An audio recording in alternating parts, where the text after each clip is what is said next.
My parents ignored my birthday cake, gifting Amara a condo instead. I'm Nora, betrayed by their silence. The unopened lottery ticket I gave them revealed all. What time is it where you are? Share below. What would you do if family overlooked? I woke up to the familiar creak of my ceiling fan and the pale light slipping through the cheap blinds I still hadn't replaced. No singing, no knock at the door, no birthday text from Mom. Just the hum of the refrigerator and a soft ache I tried to ignore. I turned over and reached for my phone, half expecting a message from the people who were supposed to remember me. Growing up, birthdays were always a shared event. Me and Amara, 3 years apart, but always treated like one person when it came to cake and candles. But once she hit her fashion designer stride, the shared part disappeared, just like the attention. I rolled out of bed and shuffled into the kitchen, letting the silence settle around me like old dust. The smell of lavender and orange zest still lingered from last night. The cake sat finished on the counter, my own recipe, light, citrusy, layered with patience and sugar. I'd made it for them. I told myself it didn't matter whether they remembered, but part of me still hoped. After a quiet breakfast and a quick shower, I boxed the cake carefully, folding the corners of the wax paper as if it were something sacred. I didn't bother dressing up, just jeans and a soft green blouse, the kind of outfit no one notices. I drove the 20 minutes to my parents' house with the cake seat-belted beside me like a fragile passenger. Their driveway was full. I hesitated. Mom hadn't mentioned guests. For a moment, I allowed myself to think, maybe a surprise for me. But as I stepped closer, I heard the laughter, bright, rehearsed, Amara's voice. You didn't have to do all this. Oh my God, is that sparkling wine? I walked through the open front door and froze. The living room was decked out with silver and blue streamers, helium balloons brushing the ceiling, and an enormous canvas sign, "Welcome home, Amara." She stood in the middle of it all, radiant as ever, phone in hand, posing with the perfect, just surprised expression. A small crowd had gathered. Relatives, neighbors, her creative director. My mother stood beside her, clutching a glass of Prosecco. Dad was beaming. I cleared my throat. No one noticed. I moved toward the kitchen, cake still in hand, and set it gently on the corner of the buffet table next to a tower of store-bought cupcakes branded with Amara's initials in edible glitter. Oh, Nora, sweetie! Mom finally noticed me. She walked over, barely touching my shoulder. Could you help with the photo? We're doing a group shot. I opened my mouth to speak. She cut me off with a smile that didn't reach her eyes. Now's not the time for drama. I swallowed, hard, picked up the camera someone had left on the counter, and took the photo. From behind the lens, I watched Dad pull something from his pocket, a shiny brass key. This, he declared, is for you, sweetheart. A new place, 4 bedrooms, all yours. The room erupted in cheers. I kept taking pictures, my hands mechanical. My cake sat untouched in the corner, fading into the background like I always had. Someone called for a toast. I turned away, breathing through my nose, and found a spot near the table to disappear into. A kid, one of Amara's friend's children, rushed past me and clipped the corner of the buffet. The cake box teetered, then fell. The sound it made, one layer cracked clean down the center. Mom looked over, sighed. That's why we buy from professionals, honey. No one offered to help. No one even moved. I stood, slowly, clutching the box like something dead. The crowd had moved on. More photos, more praise. My cake and me along with it, forgotten. Back at my apartment, I slid off my shoes at the door. The apartment was still warm from the morning's baking. I opened the freezer, shifted a bag of corn, and made space. I placed the broken cake inside like it deserved saving. Same recipe, less sugar next time. I stared at the closed freezer door for a moment longer, then walked to my small kitchen table. I pulled out the envelope I'd tucked in my purse that morning, a lottery ticket I hadn't had the heart to gift them. I left my own birthday carrying a cake no one wanted, but they had no idea what else I had carried out that day. I didn't cry when I got home.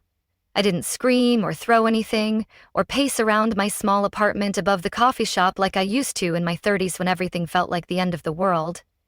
I just took off my shoes, set the box with the ruined cake on the counter, and stood there listening to the distant hum of espresso machines spinning below. It was almost 8 p.m., and the summer rain had started. Not a storm, just a soft, steady drizzle tapping against the windows like an old lullaby, the kind that made you feel lonelier than thunder ever could. My dinner sat untouched on the stove, reheated casserole. I wasn't hungry. My body was still full of that hollow kind of ache, like I'd swallowed silence all day, and now it was expanding in my chest. The kitchen table was cluttered with leftovers I'd brought back from the party. Some half-eaten biscuits, a few muffins, and 2 envelopes. Cards I'd slipped into Mom and Dad's gift bags earlier that morning. I hadn't even signed them, just simple scratch-off tickets. Nothing fancy, just a little joke. A small wish tucked into glittery cardstock. They hadn't even opened them. I sat down. My fingers ran along the edge of one envelope. The other sat beside it, still perfectly sealed, like it had never even been touched. I picked up the last ticket, the one I'd kept in my purse as a backup. I hadn't meant to scratch it today. It was supposed to be the just-in-case card, in case theirs were all duds, in case someone laughed and said, "Ah, nice try." I'd planned to say, "Here, one more. Maybe this one's the winner." Funny, isn't it? I had planned to give them my last chance at a miracle. Now here it was in my hand, curled a little from the warmth of my bag. I grabbed a dime from the drawer and started scratching it, not really thinking, just going through the motions while a rerun of a baking show mumbled on the TV. 3 matching numbers. I paused, leaned closer. 3 matching numbers, again. I stared. $150,000, 0. Since my hand didn't shake right away, it took a second for my brain to catch up, for a breath to hitch, for my heart to say, "Wait, did that just happen?" I blinked, checked again, Googled the code on the back twice. It was real. I sat there, silent, with that ticket resting in my palm like something radioactive. I could feel the heat of it. Or maybe that was just the blood rushing to my face. For a long moment, I didn't feel joy, not even relief, just a strange kind of silence, like the world had paused to ask me a single question. Now what? My first thought wasn't noble.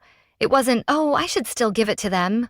It was a flicker of instinct, pull away, protect. But then my conscience, the one shaped by decades of family dinners and Friday prayers, whispered, "You always said you'd give it to them if it hit, that it would be a gift to the whole family." But families don't leave their daughters standing alone on their birthday, do they? They don't hand the golden child a condo and ask the other to take the picture. They don't throw away the cake you spent all night making and sigh like you were a burden to begin with. They don't ask you to stay silent and then forget you ever spoke at all. My eyes drifted back to the trash can under the sink. I could still hear Mom's voice in my head. "That's why we buy from professionals." I looked down at the ticket again. "A gift only matters," I said aloud, "when someone believes you're worth receiving it." I folded the ticket carefully, slipped it into a clean envelope, and tucked it into my top drawer next to my passport, expired coupons, and that photo of me and Amara as kids on a seesaw. Then I grabbed the 2 unopened envelopes off the table, walked to the trash, and dropped them in. There wasn't even a sound when they landed, just the soft rustle of paper hitting paper. Some things really are that quiet when they end.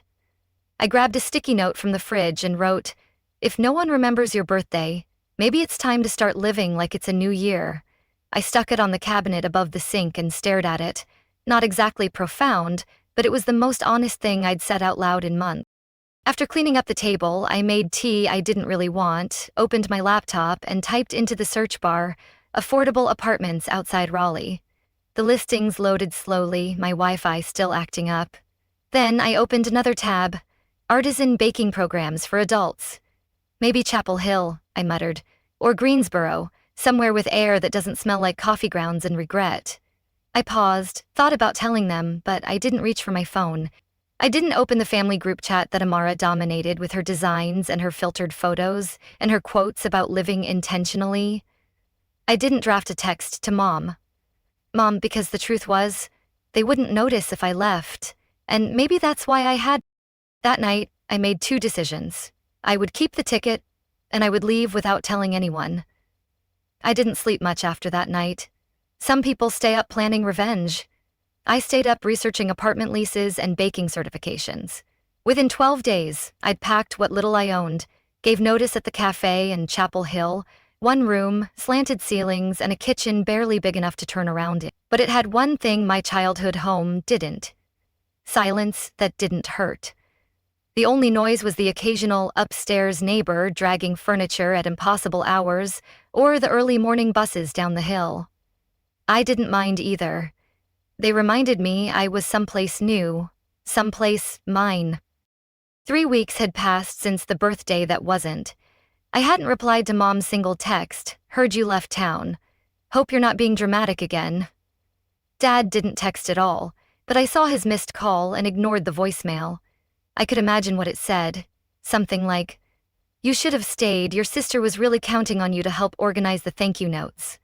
It was Friday. I was up early from my baking class project, sourcing local produce from the farmer's market. The rain had cleared, replaced by a warm, misty morning. I wore my apron over jeans, pulled my curls back, and tucked a small notebook under my arm. I didn't expect to see anyone I knew. That was the point of being here.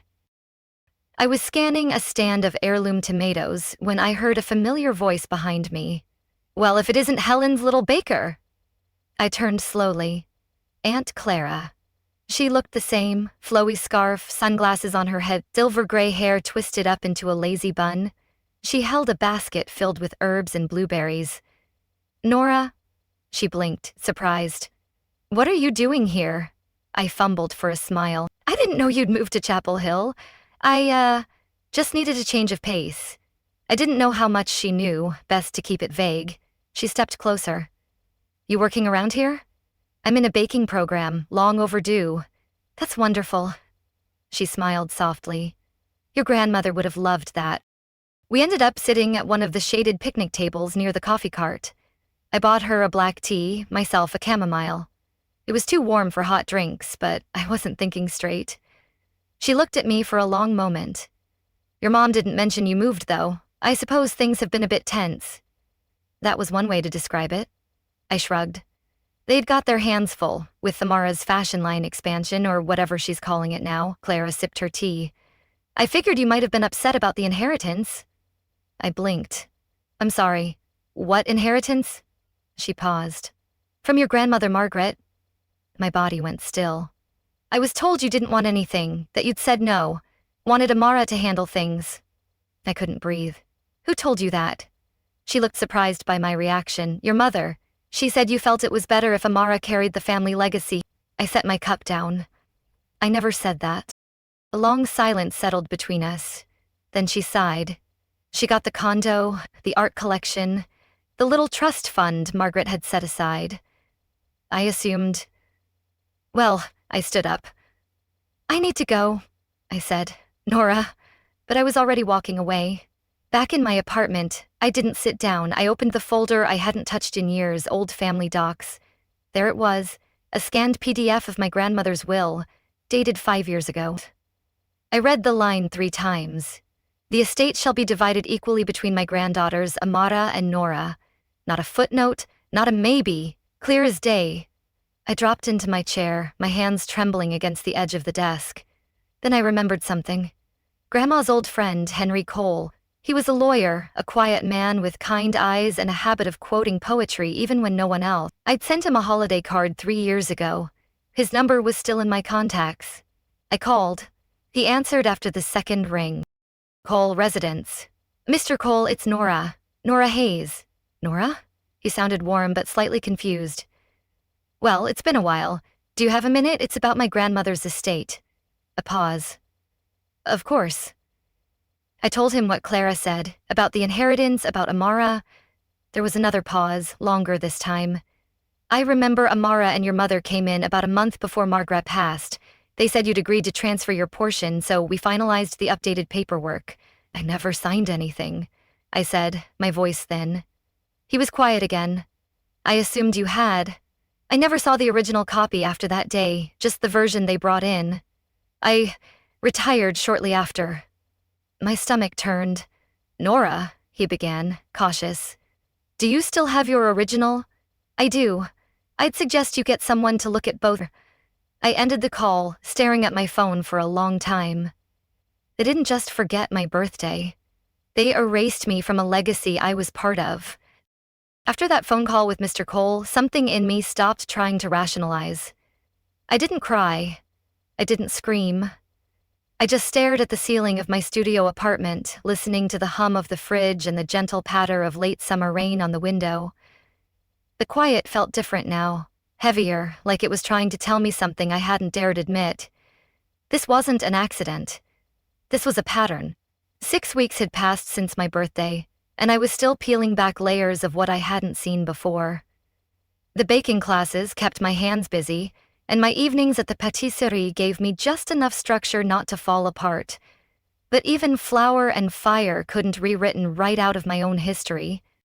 The message came in around 4:00 p.m. on a rainy Thursday while I was prepping orange glaze at my counter.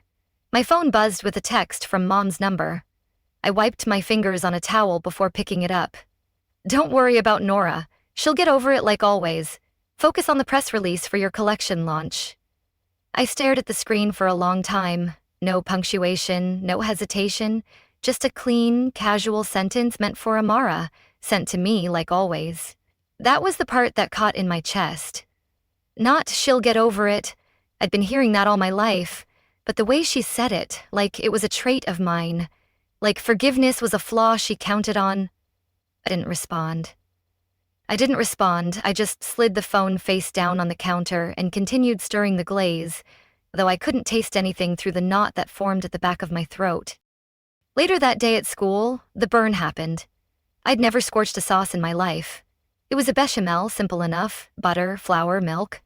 But I let it sit half a second too long while zoning out, and just like that, it turned bitter. Luca, my instructor, noticed immediately. He walked over and lowered the heat, then gently nudged me toward the side prep area. "Nora," he said quietly. "What's going on?" I opened my mouth to make an excuse. Long day, bad sleep, maybe a headache. But what came out instead was something I hadn't said aloud before. "My whole life I thought being good would be enough," I murmured. "Turns out I was supposed to be convenient too." Luca didn't speak right away. He just nodded, his eyes kind, steady. "You don't owe anyone your silence." I gave a small, hollow laugh. By evening, the drizzle had turned into a steady downpour. I was home, hair still damp from the walk back, sipping lukewarm tea when I made the mistake of opening social media. Marara's page was glowing. "Legacy dinner for Grandma Margaret's vision," read the caption on one carousel of photos. There was my mother raising a glass, my father beaming next to Amara in a navy silk dress that I'd helped her pick out 3 years ago for an entirely different occasion. The caption continued, "Celebrating the next chapter in our family's story." Not a single photo included me. No mention, not even a blurry one from the background. They were rewriting everything, not just the will, not just my role, but the entire narrative. It wasn't grief I felt.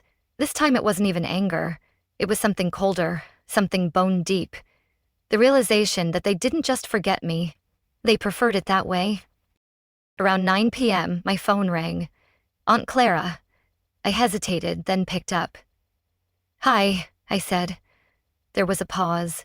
Then her voice came through, low and cautious. "Nora, I just wanted to check on you. I'm fine," I lied. "I saw some of the pictures. I didn't know they were planning anything. Your mother didn't expect you to find out. She usually doesn't." Then Clara said something I didn't expect. "You know, once Helen told me she regretted how she handled things with you, but it was always after the fact. Always when you weren't around to hear it." I closed my eyes. "Of course she did," I whispered. "Regret is safe when no one's listening. She's always counted on me not to push back," I said, more to myself than to her. I thanked Clara and hung up soon after. The apartment was quiet again, but now I didn't mind it. I pulled out a spiral-bound notebook from under the bed, one I'd used for class notes but had slowly started to repurpose. I began writing. Email from Grandma's lawyer confirming discrepancy. Text from Mom. Don't worry about Nora. Social posts. Amara called it Grandma's legacy, no mention of me. On a fresh page, I wrote one sentence all by itself. They expect me to disappear quietly, but this time, silence is strategy. No grand speeches, no big confrontations, just documentation, proof, and intention. I wasn't going to shout, but I was going to be heard. The first thing I did after writing that sentence. They expect me to disappear quietly, but this time silence is strategy. Was open the fridge. Not because I was hungry. I just needed something to do with my hands. Something simple. Something grounding. My fingers brushed over a container of basil I'd bought at the farmer's market the weekend before. Grandma used to say, "Add basil when you're building layers. It doesn't shout, but it lingers." That was her way. Never flashy, never loud, but always unforgettable when you paid attention. The next morning at baking school, Luca assigned us a family recipe challenge: reinvent something from home. Not just replicate, reinterpret. I didn't have to think long. Grandma Marguerite's pasta. She used to make it every first Sunday, the scent of basil and tomato wafting through the halls long before the first plate ever hit the table. I remembered the way she used to tilt her head as she stirred, humming something off-key while I peeled onions. But this time, I didn't want to copy it. I wanted to tell the truth of it. I swapped the sweetness out, added fennel and a dash of smoked chili, pushed the sauce deeper, darker. Instead of cream, I let the natural juices speak, let the silence hang in the pan a second longer before deglazing. By the time Luca took his first bite, the room had gone still. He set down his fork and looked at me, not like a teacher, but like someone seeing something click into place. "This isn't nostalgia," he said quietly, "it's something else." I nodded. It's who I could have been if I wasn't always playing it safe. That's when he told me about the event, an industry tasting, Invite Lynn, where bakers present one dish to a panel of potential investors, restaurateurs, and legacy mentors. A place where names are made quietly over the course of a single evening. "You should enter," he said. "Present this." I blinked. "You think," he smiled. "Nora, this isn't about readiness. It's about being seen." My throat tightened. I looked down at the dish again. He added, almost offhand, "You'll need to register under your real name. They need to know who's presenting." My first instinct was to say no. I could almost hear Mom's voice in my head. She's not the type who wants the spotlight. And then Amara's favorite dig. She's too sensitive for pressure. I shook my head slowly. If they find out I'm coming, they'll make sure I don't. Luca didn't push, just said, "Then let them try." That night, back at my apartment, I pulled out Grandma's old recipe book, the one I'd kept hidden since the day they handed Amara the condo keys, and shoved my cake into the trash. Inside, behind a faded index card with pasta notes scribbled in the margins, I found it. A small folded scrap, her handwriting, unmistakable. To the quiet one. "One day, your silence will say more than their noise ever could." My breath caught. I reread it 5 times. She had seen me, even when no one else had. I turned on my laptop and pulled up the registration page. Name, Nora Margaret Hayes. I didn't flinch when I typed it. When the confirmation email came through, I stared at it for a minute before sending a single message to Aunt Clara. "I'm presenting Grandma's pasta next Thursday. Don't tell them, but you're welcome." No emoji, no exclamation point, just the truth. The next day, I started sketching ideas in my prep notebook. Not because I needed them for class, but because this time I wanted to offer more than a meal. I wanted to offer clarity. On the 3rd page, I circled an ingredient Grandma always listed, but that my mother never used, not once: saffron. She said it was too old-fashioned, said it overpowered things. But I remembered the way Grandma had looked at me once when I was 13 and tried the pasta with it, for the first time. "You taste the difference?" she'd asked. I nodded.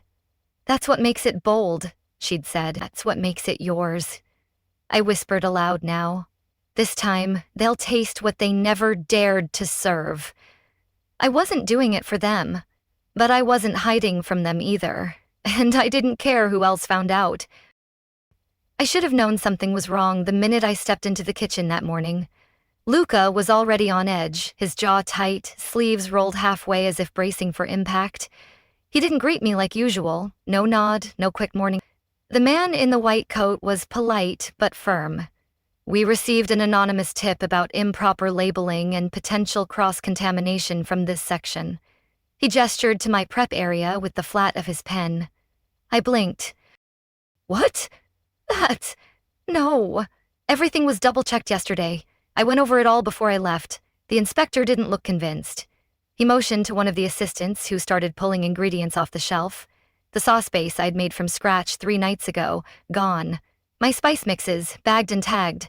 Even the olive oil I'd infused myself had a yellow sticker slapped on it. Without proper dummy inflation, we can't allow these to be used in a public tasting, the inspector said. Lucas stayed calm. Too calm, but I saw his jaw clench. This didn't come from nowhere, he muttered once the inspector left. Someone wants you off the board. He didn't need to say who. The moment he said someone, my stomach tightened. I could picture her, Amara, manicured fingers tapping out a message on her phone, probably in the middle of a photo shoot. I didn't cry, not then. But later that night, when I returned to the storage cooler to grab the backup sauce, just in case, I found the shelf empty. Everything was gone, not just my ingredients, but even the backup herbs I'd set aside with my name clearly labeled. Panic rose in my throat. I started opening every container, digging through bins. Nothing. That's when I got the notification. Amara had posted a new reel, a close-up of a pasta dish, framed just right with a drizzle pattern I recognized too well. My plating, my garnish, my God! The same garnish I'd scribbled in my notebook 3 nights ago. Her caption read, "Inspired by legacy, reimagined for modern tables." I stared at the screen like it might shatter. Everything, every step, every intention, I'd laid it all out with care. And now, it was public, under her name. I stormed back into the prep room and slammed my notebook onto Luca's desk. "It's all been taken," I said, my voice. "The pasta, the idea, even the ingredients, it's all hers now." Luca looked up slowly. His eyes didn't pity me. They pierced right through the fury. "So now," he said evenly, "do you cook like someone afraid of losing, or do you cook like someone with nothing left to protect?" His words hit harder than anything that had happened all week. I walked back into the kitchen, my hands trembling, but not from fear this time. I began pulling out what was left: a few root vegetables, 1 bunch of wilting basil, cracked black pepper in a paper tin, and tucked at the back of the top shelf, a jar of saffron threads I had brought from home, the same one my mother always refused to use, called too harsh for company. I opened the lid and inhaled sharp, raw, familiar. I rolled my sleeves and started chopping. I adjusted the pasta recipe one more time, not to salvage what had been stolen, but to build something that couldn't be duplicated. Something she'd never dare try to imitate because it came from a place she didn't even know existed. I thought of Grandma again, her table, her stubborn hands, her quiet fire, and I thought of all the times I'd shrunk myself to fit into a family that praised silence but punished individuality. This version of the dish didn't ask permission. At 3 a.m., I plated it. Not perfect, but mine. I took a picture, not for posting, just for proof. A message popped up. "Clara, I saw the post," she wrote. "Want me there? Just say it." I hesitated for only a second before replying, "Come early, bring your camera. We're going to document everything they try to steal because the only way to protect a story is to serve it before they can rewrite it." Clara and I stood just inside the loading doors, a soft drizzle misting the concrete outside as the catering team rolled past with carts of linens and glassware. She adjusted the strap on her camera bag while I checked my crate of final ingredients for the 4th time. "Ready?" she asked, her voice barely above a whisper. "No," I thought. But I nodded. The tasting showcase was being held inside an old stone building downtown, remodeled just enough to feel modern, but with iron beams and exposed piping to remind everyone they were here for something authentic. 10 tables stretched across the room, each one under its own spotlight. Luca's connections had gotten me booth number 7, and as we walked toward it, I realized who was stationed right beside me. Amara, of course. She was in full bloom, flanked by 2 assistants chatting up a local news producer while her partner held a mirror for last-minute lipstick checks. She wore one of Grandma's old pendants, turned sideways like it was her own logo now. She caught my eye and smiled. Polite, empty, calculated. I said nothing and began unloading my crate. Clara sat up discreetly, blending in like press, filming quietly from over my shoulder. I had barely started arranging my tools when a young baker with a ponytail and clipboard walked past. "Hey," he said, casually nodding toward my table. "Aren't you the one who copied your sister's pasta concept? Kind of gutsy showing up here." I froze. "Excuse me?" But he had already moved on, heading toward the judge's table. Clara stopped filming. What the hell was that? Before I could answer, I caught a snippet of conversation from behind Amara's booth. "Investors are leaning toward the Hayes brand. No one wants to back a wild card. It's about consistency, not kitchen drama. Wild card." My name had become a whisper, a liability. I turned back to my booth and stared at the handouts I had printed, pages explaining my process, the ingredient story, and even a tribute to Grandma Margaret. Something looked off. I picked one up. It wasn't mine. The pages were glossy, printed in a corporate serif font, and titled, "Inspired by the Hayes families." My name appeared once, buried at the bottom of the last page, like a legal disclaimer. Clara saw my hands tremble. "They changed it," I said flatly. "They rewrote it," she corrected. I didn't speak. I just reached for the chalkboard we had packed, the one Clara had offered as a backup in case I wanted something more personal. With one piece of white chalk and a deep, steady breath, I wrote the phrase I'd been repeating to myself all week. Some recipes are inherited, others are reclaimed. Clara stepped back and filmed. Her hand wiped a tear off her cheek before she even realized it was there. The judges began to circulate. They weren't flashy, no entourage, no fanfare, just notebooks, keen eyes, and seasoned palates. Then I saw him. William Foster, one of the main investors Amara had tried to charm through Helen months ago. He stopped in front of my booth and looked at the plate. It was bold, raw edges, a burnt sienna sauce with flecks of hand-ground saffron and roasted lemon peels. No garnish for decoration, only what mattered. He leaned in. "Is this the original pasta I've been hearing about?" I met his gaze. "No," I said. "That one was taken. This one's mine." He nodded slowly, then reached for the spoon. I held my breath, but before it touched the plate, I heard the voice I'd been dreading. "Well, isn't this a family affair?" Amara said sleetly, stepping up beside him, holding her own silver-tasting spoon. She looked down at the dish, then at the chalkboard, her smile tight.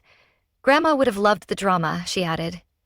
There was a dead flinch, but I did look her dead in the eye and say, "She looked the truth more." Amara held the spoon like she was about to perform. She dipped it into the pasta, dragged it across the sauce, and brought it to her lips with practiced grace. Then she paused. For a second, her expression cracked. It was barely perceptible, a twitch at the corner of her mouth, a flicker in her eye. She swallowed, then straightened her back, like she'd tasted vinegar instead of saffron and cypress. "It's bold," she managed, voice clipped. That's when Helen swept in. She was dressed for television, not taste, too high for a kitchen, earrings strung tight around her neck like armor. Her eyes scanned the crowd and then landed on me, already narrowing before she spoke. "You've made this a spectacle," she said, loud enough for the investors nearby to hear. "This is slander, Nora. You're turning our family into a public circus." I didn't blink. Amara chimed in, stepping just slightly behind our mother like she always did when things got confrontational. "You used a lottery ticket to buy your way into this event," she scoffed. "That's not talent, that's luck dressed up as hustle." It wasn't her words that stung, it was how easily they came, like she'd rehearsed them in the mirror. I reached into my apron. From the inner pocket, I pulled out the small envelope. Cream-colored, unmarked, aged slightly at the corners where I had handled it too often. I held it up. "This is the ticket I gave you," I said, my voice calm but firm. "The one you didn't bother to open. The one you threw away, like every other thing I've tried to give this family." There was a ripple through the room, an audible hush, like someone had lowered the volume of everything but my voice. "And yet," I continued, turning toward the panel of investors and judges, "this entire showcase, this moment, was built on what they threw away. I didn't get here by accident. I got here by salvaging what was left." Right then, Clara stepped forward. With a subtle nod to the tech crew handling the AV for the event, she tapped the play button and held it up to the overhead mic. From the speakers came Helen's voice, recorded just days earlier, grainy but clear enough. "No one wants Nora's version of the story anyway. It's too sad, too messy." Amara's is cleaner, brighter, more promotable. The silence that followed was electric. Then came the sound of camera shutters, journalists typing, investors murmuring. A judge stepped forward and pointed to my booth. And yet, this is the only original dish here tonight, the only one that hasn't been spoon-fed through a press kit. Another followed. We've heard enough PR. I'd rather back a baker who cooks from scars, not strategy. Helen opened her mouth to speak again, but no sound came. Amara backed away first. For once, she had no line to close the scene. A Silverman woman with a soft voice stepped up to my table, placing a business card gently beside my chalkboard sign. She looked me in the eye. "We're prepared to back your concept," she said, "but only if the story stays yours, your voice, your kitchen." I looked at the card, then back at her, and behind me, Clara whispered, "They're leaving." I turned and saw them, my mother, my sister, walking away, heels tapping on the showroom floor like punctuation marks to the last sentence they didn't get to write. They left that night without another word, and I didn't chase after them. I didn't have to. Months later, the soft rustle of napkins and low hum of clinking forks filled the space I once only dared to sketch on notebook paper. My patisserie wasn't big, just 30 seats, pale wood floors, and soft brass lights that warmed the room without pretending too hard. The name painted on the front window read, Nora. No frills, no italics, just mine. I walked the floor slowly, checking in with each table. It was a soft launch, but every seat was taken. Clara had helped spread the word without making it about revenge. She said, "Let the food talk first." I still wore the same apron I'd used in baking school. The pocket near my waist had frayed a bit, but it still held the lottery ticket, unscratched. Not because I was afraid of losing, but because I'd already won something better. Some things are worth more unsaid. Near the corner of the room, a four-top table sat quietly. Helen, Amara, Clara, Aunt Sylvia. Clara sat between the three of them like a bridge, trying to stay steady between two collapsing banks. They hadn't spoken much since the tasting panel. There had been calls, awkward apologies, half-formed and never quite landing. But tonight wasn't about making anything perfect. It was about letting the truth take up space. I brought the final course to their table myself, a reimagined version of the cake they'd once let fall to the floor like it meant nothing. This time it was smaller, more refined. Lavender sponge layered with dark chocolate ganache and orange zest cream. Same foundation, but deeper now, grown up, Harper. Helen stared at it. So did Amara. I set the plate down in front of them without ceremony. "Same recipe," I said quietly. "Less sugar." No one reached for their forks right away. Helen looked up. "So this is how you forgive us?" she asked, voice steady but distant. I thought for a moment, then replied with clarity I didn't know I had until the words came out. "No, this is how I feed people who are still learning what love tastes like." It wasn't sharp, it wasn't cruel. It just was. From across the room, the front door opened and in walked Lila, once my fiercest rival in baking school, now softer around the edges. She looked nervous, holding a small folder. "I heard you're hiring prep bakers," she said, standing just shy of the hostess stand. I nodded. "If you bring your own recipes this time," I said gently. She exhaled, grateful, maybe even a little relieved. The night wound down. I returned to the kitchen, where the air was warm with orange peel and basil. Clara stepped inside, a frame tucked under her arm. "It came today," she said. She handed it to me. A photograph, black and white, of me mid-law, spoon in one hand, flames rising from a pan behind me. Beneath it, she had written, "Built from the scraps they left behind." I swallowed hard and placed it near the door, where guests could see it as they left. They thought the ticket would change everything. But it wasn't the money that rebuilt my life. It was the moment I realized I didn't need their permission to rise. The cake no one wanted had become the signature dessert on a menu they now lined up to taste. Fans celebrate Nora's rise, inspired to share their own stories of turning neglect into triumph. Have you ever transformed rejection like Nora into something undeniable? Share below, and let's connect at 5:33 p.m. +7, Tuesday, May 13, 2025.